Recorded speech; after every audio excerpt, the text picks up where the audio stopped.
এনাকেও এবার ছেটে ফেলা হবে দিলীপ ঘোষের মতোই। এই মুহূর্তে ভোটের আগে পশ্চিমবঙ্গে বঙ্গ বিজেপির মধ্যে ছাঁটাইয়ের মরশুম চলছে। দিলীপ ঘোষকে তো অনেকদিন আগেই ছাঁটাই করে দেওয়া হয়েছে, এইবার আরও একজনের নাম কিন্তু ছাঁটাইয়ের তালিকায় উঠে আসছে, আর তিনি হচ্ছেন বিজেপির লোকসভার সাংসদ এবং একটা সময় মানুষের বিচারপতি হিসেবে পরিচিত হওয়া অভিজিৎ গঙ্গোপাধ্যায়, যার বিরুদ্ধে বঙ্গ বিজেপির এই মুহূর্তে অভিযোগ হচ্ছে যে তিনি বারবার দল বিরোধী মন্তব্য করে দলকে কিন্তু ভীষণ রকম বিড়ম্বনায় ফেলছেন। তাই এই মুহূর্তে তাকে বসিয়ে দেওয়াই ভালো, ভোটের আগে বেশি এদিক ওদিক হলে সমস্যা হবে, তাই তার বসে যাওয়াই ভালো। তারই সঙ্গে অনন্ত মহারাজের ক্ষেত্রেও বঙ্গ বিজেপির তরফ থেকে এবার একটা ইতি টানা হবে, সেই রকমই চর্চা কিন্তু উঠে আসছে।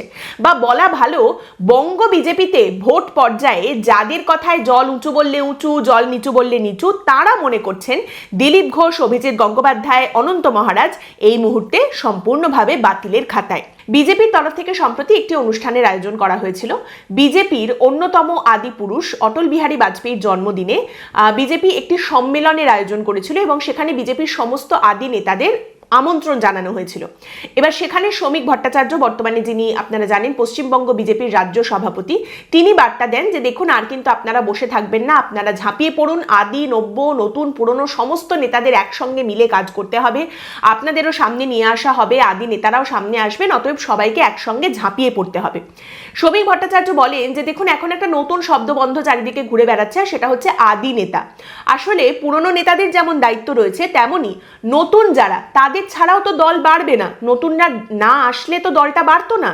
মানুষকেই তো আনতে হবে এবং মানুষ তো সমাজ থেকেই উঠে আসবে, কুমোরটুলি থেকে গড়ে তো আর আনা যাবে না মানুষকে, তাই এভাবেই দলটাকে বাড়াতে হবে। তাই এখন আর কেউ নতুন নেতা নয়, নব্য বিজেপি নয়, কেউ আদি বিজেপি নয়, সবাই বিজেপি, সবাইকে একসঙ্গে মিলে কাজটা করতে হবে। খুব সুন্দর বার্তা, কিন্তু সমস্যাটা হচ্ছে যেটা চোখে লাগার মতো, সেটা হচ্ছে এইরকম সুন্দর একটি বার্তা যে সভায় দেওয়া হয়েছে সেখানে কিন্তু উপস্থিত ছিলেন না বিজেপির প্রাক্তন রাজ্য সভাপতি এবং পশ্চিমবঙ্গে বিজেপির অন্যতম সফল রাজ্য সভাপতি দিলীপ ঘোষ।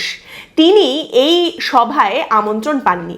আমন্ত্রণ পাননি মানে এখন ঠেলে দিতে দিতে দিলীপ ঘোষকে এমন একটা জায়গায় নিয়ে যাওয়া হয়েছে যেখানে, যেটা স্বাভাবিক বিষয় যে দলের কোনো নেতা বা পদাধিকারীর কাছ থেকে একটা আমন্ত্রণ যাবে দিলীপ ঘোষের কাছে, বা একটা ফোন যাবে বড় নেতাদের কাছে যেরকমটা যায়, সেরকম ভাবে দিলীপ ঘোষকে কোনো আমন্ত্রণ জানানো হয়নি। কল সেন্টার থেকে তার কাছে একটি ফোন গিয়েছিল, কল সেন্টার থেকে তাকে আমন্ত্রণ জানানো হয়েছে, সূত্রের খবর এটাই। এবং সেই কারণেই অভিমানে আরোই দিলীপ ঘোষ এই সভায় আসেননি। সিঙ্গুরে তার একটি নিজস্ব কর্মসূচি ছিল, সেইখানে তিনি গেছেন। দেখুন, এই যে সম্মেলনটা করা হয়েছিল, এই সভা, সেখানে এর আগে যারা রাজ্য সভাপতি ছিলেন, যারা জেলা সভাপতি ছিলেন, যারা রাজ্য কমিটির পদাধিকারী ছিলেন, 2021-এ যারা প্রার্থী হয়ে দাঁড়িয়েছিলেন, তাদের সকলকে আমন্ত্রণ করা হয়েছিল।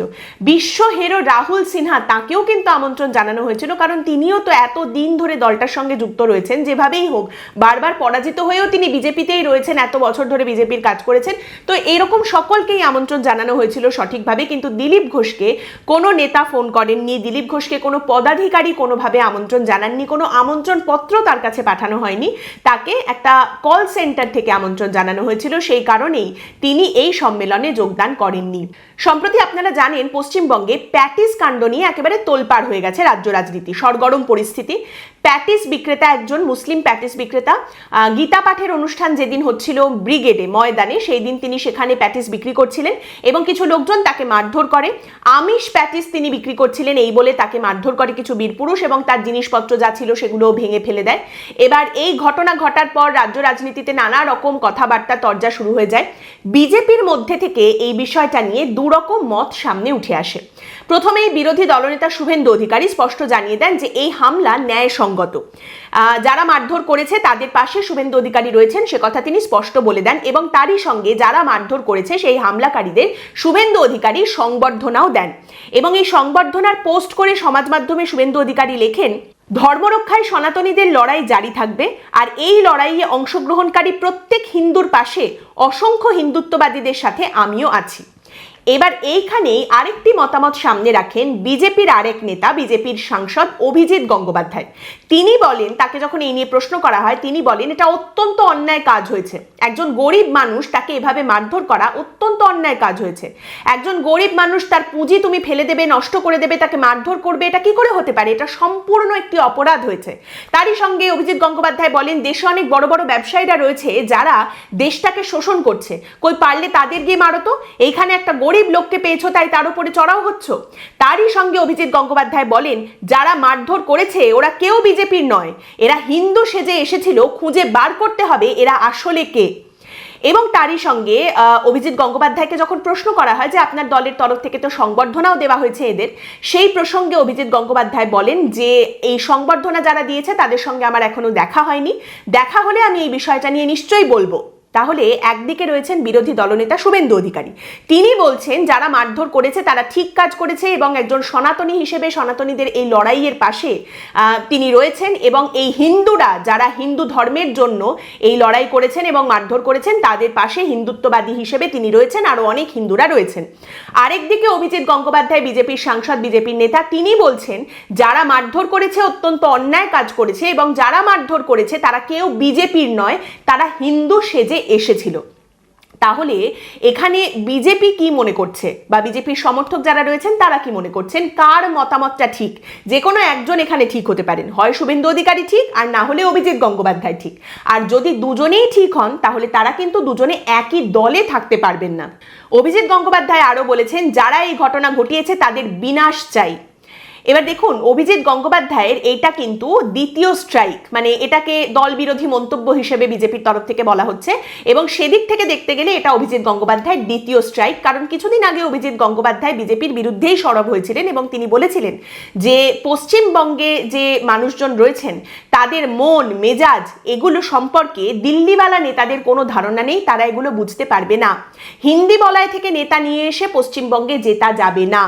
এবং এই প্রসঙ্গে যখন অভিজিৎ গঙ্গোপাধ্যায়কে প্রশ্ন করা হয় যে আপনি কি মনে করছেন পশ্চিমবঙ্গের বিজেপি কি সত্যি তৃণমূল কংগ্রেসকে হারাতে চায়, এবার সেইখানে অভিজিৎ গঙ্গোপাধ্যায় বলেন যে এটা অত্যন্ত গভীর একটা প্রশ্ন, এই প্রশ্নে আজই যাব না, এই প্রশ্নে কয়েকদিন বাদে যাব। এই প্রশ্নে অভিজিৎ গঙ্গোপাধ্যায় যদি সত্যিই যান তাহলে হয়তো তাকে দল থেকে নিলম্বিত করা হবে, তাকে ছাঁটাই করে দেওয়া হবে, কিন্তু আপাতত দিলীপ ঘোষের মতোই অভিজিৎ গঙ্গোপাধ্যায়কে ব্রাত্য করে সরিয়ে রাখার দিকেই কিন্তু বঙ্গ বিজেপি এগোচ্ছে।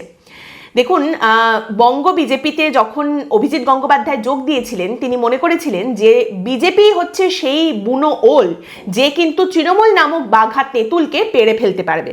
আবার ওদিকে বিজেপিও মনে করেছিল অভিজিৎ গঙ্গোপাধ্যায়ের মতো একজন ব্যক্তি যদি তাদের দলে আসে তাহলে বিশেষ করে শহুরে মধ্যবিত্ত শিক্ষিত ভোটাররা আরো বেশি করে বিজেপির দিকে আকৃষ্ট হবে। এখন পরিস্থিতি দেখে মনে হচ্ছে দুজনের দুটো পথ দুই দিকে গেছে বেঁকে। অভিজিৎ গঙ্গোপাধ্যায় যখন বিজেপিতে যোগদান করেছিলেন তাকে প্রশ্ন করা হয়েছিল আপনি সিপিএম এ কেন গেলেন না, আপনি কেন বিজেপিতে যোগদান করলেন? সেই সময় অভিজিৎ গঙ্গোপাধ্যায় বলেছিলেন এর পেছনে দুটো কারণ আছে। এক হচ্ছে সিপিএম তো ধর্ম মানে না, আমি তো ধর্ম মানি, তাহলে কিছুতেই তো আমি সিপিএম এ যেতে পারবো না। আর দ্বিতীয় কারণ হচ্ছে সিপিআইএম অত্যন্ত সাংগঠনিকভাবে দুর্বল বর্তমানে, তারা তৃণমূলকে সরাতে পারবে না, কিন্তু বিজেপি তৃণমূল কংগ্রেসকে সরাতে পারবে।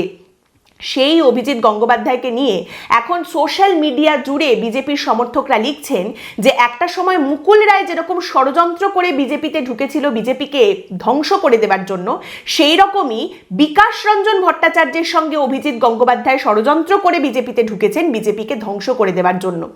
এই কথা এখন বিজেপির সমর্থকরা মনে প্রাণে বিশ্বাস করছেন এবং এই কথা তারা চারিদিকে বলছেন।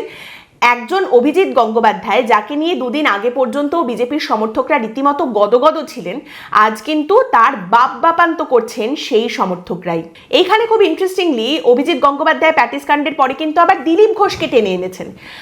অভিজিৎ গঙ্গোপাধ্যায় বলছেন যে বিজেপির প্রচারে নেতৃত্ব দিচ্ছেন শুভেন্দু অধিকারী, খুবই ভালো কাজ করছেন, তবে আমার ব্যক্তিগতভাবে দিলীপ ঘোষকেও খুবই পছন্দ, তার মধ্যে একটা আগুন রয়েছে, এখনো সেই আগুন রয়েছে, তিনিও কিন্তু প্রচার করতে পারেন। তিনি কিন্তু পশ্চিমবঙ্গে যখন বিজেপির রাজ্য সভাপতি ছিলেন তারই সময় 18 জন সাংসদ কিন্তু বিজেপি পেয়েছিল।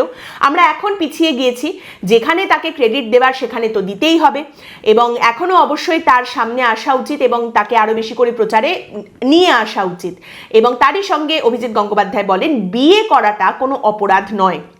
শুভেন্দু অধিকারীর কাজের প্রশংসা করার পরেও অভিজিৎ গঙ্গোপাধ্যায় বলছেন দিলীপ ঘোষকে সক্রিয় হিসেবে দেখতে চাই। এইসব শোনার পর শুভেন্দু অধিকারী নিশ্চয়ই রেগে দাঁত কিরমির করছেন যে আপনাকে আমি নিয়ে এসে তমলুকে দাঁড় করিয়ে জেতালাম, আপনি নিজে তো একা দাঁড়িয়ে জিততে পারতেন না, আমি আপনাকে তমলুকে নিয়ে এসে জিতিয়ে সাংসদ করলাম, আর এখন আপনি এইসব কথা বলছেন? আপনি এখন আর আমাকে ভগবান হিসেবে দেখছেন না যে আমি আপনাকে জিতিয়েছি? মানে এখন ভগবানে ভগবানে যুদ্ধ হচ্ছে, দেখার বিষয় যে কার প্রাণটা যায়। তারই সঙ্গে এখানে আরও একটা বিষয়, সম্প্রতি অভিজিৎ গঙ্গোপাধ্যায় এই কথাগুলো বলার পর যে প্যাটিস বিক্রেতাকে যারা মেরেছে তারা হিন্দু সেজে এসেছিল, এটা অত্যন্ত অন্যায় কাজ, তাদের বিনাশ চাই, দিলীপ ঘোষকে সক্রিয় হিসেবে দেখতে চাই, এই সমস্ত কথাবার্তা বলার পর অভিজিৎ গঙ্গোপাধ্যায়কে নিয়ে তার এলাকায় পোস্টার পড়েছে, যেখানে লেখা রয়েছে সাংসদ নিখোঁজ, সাংসদের হদিশ চাই, সাংসদকে দেখতে পাওয়া যাচ্ছে না এলাকায়। এবার প্রথমে মনে করা হচ্ছিল যে তৃণমূল কংগ্রেসের তরফ থেকেই নিশ্চয়ই এরকম পোস্টার দেওয়া হয়েছে, কিন্তু তারপর কয়েকটা বিষয় একটু ভেবে দেখুন তো, এবং তারপর নিজেকেই প্রশ্ন করুন যে পোস্টারটা কি আদৌ তৃণমূলের তরফ থেকেই দেওয়া হয়েছে। জানা যাচ্ছে পোস্টারটা পড়েছে তমলুকে নন্দীগ্রাম এলাকায়। নন্দীগ্রাম যেখানকার বিধায়ক হচ্ছেন শুভেন্দু অধিকারী, যে শুভেন্দু অধিকারী নন্দীগ্রামে মমতা বন্দ্যোপাধ্যায়কে হারিয়ে নিজে জিতেছেন, বিজেপিকে জয়ী করেছেন, সেই নন্দীগ্রাম এলাকায় পোস্টার পড়েছে বিজেপির সাংসদ অভিজিৎ গঙ্গোপাধ্যায়ের নামে, যে অভিজিৎ গঙ্গোপাধ্যায়কে খুঁজে পাওয়া যাচ্ছে না, এবং সেটা কে করেছে এখনো পর্যন্ত সেটা বের করা যায়নি। বিজেপির নেতৃত্ব নন্দীগ্রামের বা শুভেন্দু অধিকারীও এই নিয়ে কোনো কথা বলেননি যে এটা অত্যন্ত নিন্দার বিষয়, এটা একদম ঠিক হয়নি, খুব ভুল হয়েছে, এরকম কোনো বক্তব্য কিন্তু শুনতে পাওয়া যায়নি শুভেন্দু অধিকারী বা নন্দীগ্রামের বিজেপি নেতৃত্বের তরফ থেকে, বা কে করেছে সেটাও কিন্তু এখনো তারা জানতে পারেননি বা সর্বসমক্ষে রাখেননি। এই ভগবানদের কথা থেকেই আসি তৃতীয় ব্যক্তির কথায়। তিনি হচ্ছেন এমন একজন মানুষ যাকে বিজেপি এবং শুভেন্দু অধিকারী মনে করেছিলেন যে এই মানুষটা রাজবংশী ভোট একেবারে পেড়ে হাতে করে নিয়ে আসবে বিজেপির জন্য, এবং সেই কারণে তাকে একেবারে মাথায় করে নিয়ে এসে বিজেপির তরফ থেকে রাজ্যসভার সাংসদ করা হয়েছিল। তিনি হচ্ছেন অনন্ত মহারাজ। এবার মহারাজ তো মহারাজ, তার কাজকর্মই আলাদা। কখনো তিনি দল বিরোধী মন্তব্য করেন, বিতর্কিত মন্তব্য করেন, কখনো তিনি মমতা বন্দ্যোপাধ্যায়ের সঙ্গে বৈঠকে বসে পড়েন, মমতা বন্দ্যোপাধ্যায় তার বাড়িতে চলে আসেন, এবং রাজবংশী ভোট বিজেপির দিকে আসার বেলাতেও দেখা যায় যে একেবারে কাঁচকলা। তো সেই অনন্ত মহারাজ সম্প্রতি একটি বিস্ফোরক মন্তব্য করেছেন। তিনি হঠাৎ বলছেন যে ভারতের রাষ্ট্রপতি পাকিস্তানি বাংলাদেশি, রাজ্যপাল পাকিস্তানি বাংলাদেশি, আর ভারতের প্রধানমন্ত্রী বাংলাদেশি পাকিস্তানি। কি ভয়ঙ্কর কথা! ভারতের প্রধানমন্ত্রী নরেন্দ্র মোদী, যার নাম বলতে গিয়ে বিজেপির সমর্থকরা নামের আগে যশস্বী আর নামের শেষে জি না বলে উচ্চারণ করেন না, তার কথা অনন্ত মহারাজ, বিজেপির রাজ্যসভার সাংসদ, তিনি বলছেন যে আমাদের প্রধানমন্ত্রী বাংলাদেশি পাকিস্তানি। বিষয়টা কি? অনন্ত মহারাজ সম্প্রতি তার সমস্ত যে সমর্থকরা রয়েছেন তাদের নিয়ে একটি বনভোজনের আয়োজন করেছিলেন। এবার সেইখানে হাতে মাইক নিয়ে কার্যত ভর্ৎসনার সুরে অনন্ত মহারাজ বলেন, যাদের হাতে খাতা কলম ওরাই তো বাংলাদেশি, ওরাই তো পাকিস্তানি। এসআইআর প্রসঙ্গে কথা বলতে গিয়ে অনন্ত মহারাজ এই কথাগুলো বলছেন। যাদের হাতে খাতা কলম ওরাই তো বাংলাদেশি, ওরাই তো পাকিস্তানি, ওরাই তো পাকিস্তান থেকে এসেছে। ভারতবর্ষের রাষ্ট্রপতি পাকিস্তানি বাংলাদেশি, প্রধানমন্ত্রী বাংলাদেশি পাকিস্তানি, রাজ্যপাল পাকিস্তানি বাংলাদেশি, তাহলে আমার প্রমাণপত্রটা কে দেখবে? এই রকম একটি মন্তব্য করছেন বিজেপির রাজ্যসভার সাংসদ, কিন্তু এই নিয়েও কিন্তু বিজেপির তরফ থেকে কোনো উচ্চবাচ্য কোনো কথা, কোনো কিছু সামনে আসেনি যে এটা অত্যন্ত খারাপ কথা হয়েছে, নিন্দনীয় ঘটনা, একেবারেই বলা ঠিক হয়নি, প্রতিবাদ, কিচ্ছু নেই। শ্রমিক ভট্টাচার্যকে যখন এই নিয়ে প্রশ্ন করা হয়, তিনি বলেন এই বিষয়ে তার কিচ্ছু জানা নেই। শ্রমিক বাবু পলিটিক্স থেকে প্রেমেন্দ্র মিত্র থেকে প্লেটো পর্যন্ত সবটাই জানেন, শুধু এই বিষয়গুলোতেই তিনি কিচ্ছু জানেন না। বছর শেষে পশ্চিমবঙ্গে বিজেপি লাভের লোভে যাদের নিয়ে এসেছিল তাদের ছাঁটাই করার প্রস্তুতি মোটামুটি শেষ হয়ে গেছে, কিন্তু ভোটের আগে বঙ্গ বিজেপির যে রাজ্য কমিটি তৈরি করার কথা, সেই রাজ্য কমিটি কিন্তু এখনো পর্যন্ত রাজ্য বিজেপি তৈরি করতে পারেনি, আজ পর্যন্ত তৈরি করতে পারেনি। কাজের কাজ না করলে অকাজেই দিন যায়, তারপর ঘুম ভাঙলে খোকা হাত পা ছড়িয়ে ভিড়মি খায়। আজকের পর্ব এখানেই শেষ করছি। আপনাদের মতামত অবশ্যই জানাবেন। পরের দিন দেখা হবে অন্য একটি বিষয় নিয়ে আলোচনায়। ভালো থাকবেন।